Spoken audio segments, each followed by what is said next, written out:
ये क्वेश्चन अक्सर एग्जाम में पूछा जाता है कि प्रथम 20 विषम प्राकृतिक संख्याओं का योग क्या होगा। ठीक है, तो क्वेश्चन क्या कह रहा है, प्राकृतिक संख्याओं का योग निकालना है हमको जो कि विषम संख्याएं हैं। तो इसके लिए हमें सबसे पहले मालूम होना चाहिए कि प्राकृतिक संख्याएं जो है वो होती क्या है। तो प्राकृतिक संख्याएं 1 2 3 4 5 इस तरह से आप अनंत तक गिन लीजिए। ये जितनी भी संख्याएं आप गिन सकते हैं उनको प्राकृतिक संख्याएं कहेंगे। ठीक है, यहां पे हम शून्य और जो ऋणात्मक संख्याएं होती हैं इनको हम प्राकृतिक संख्याएं नहीं बोलते हैं। ठीक है, शून्य और ऋणात्मक संख्याएं प्राकृतिक संख्याएं नहीं होती हैं। अब यहां पे क्योंकि हमको योग निकालना है, प्राकृतिक संख्याओं का योग निकालना है, विषम प्राकृतिक संख्याओं का योग, तो उसके लिए हमको मालूम होना चाहिए कि प्राकृतिक संख्याओं का योग क्या होता है। तो प्राकृतिक संख्याओं का योग 1 + 2 + 3 + 4 + 5 अनंत तक।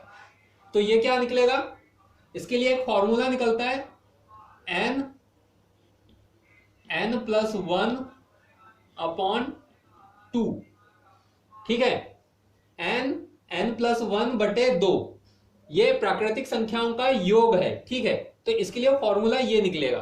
फिर यहां पे सम प्राकृतिक संख्याओं के लिए देख लेते हैं अपन। तो सम क्या क्या आ जाएगा, 2 4। ठीक है, तो 2 4 6